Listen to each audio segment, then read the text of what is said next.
penebangan pohon durian di belakang rumah warga daerah Simpang Gurun. Yang ini sudah rebah.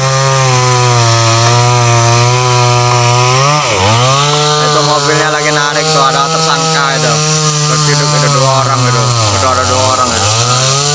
Ada dua orang itu. Oh itu ada yang loncat-loncat itu. Ada yang loncat-loncat itu.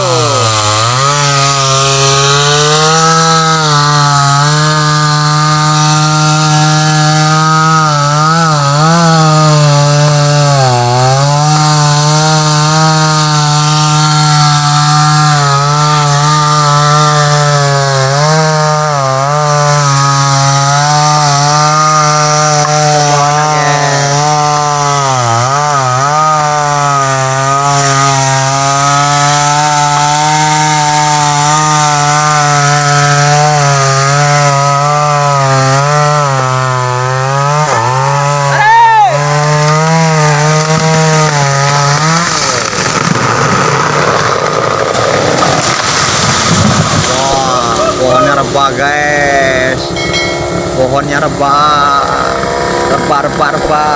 itu tunggulnya tuh. Hah? Jadi tunggulnya batang parah. Masih banyak nih yang. Iya. Ini tersangkanya tadi. Menebangan liar.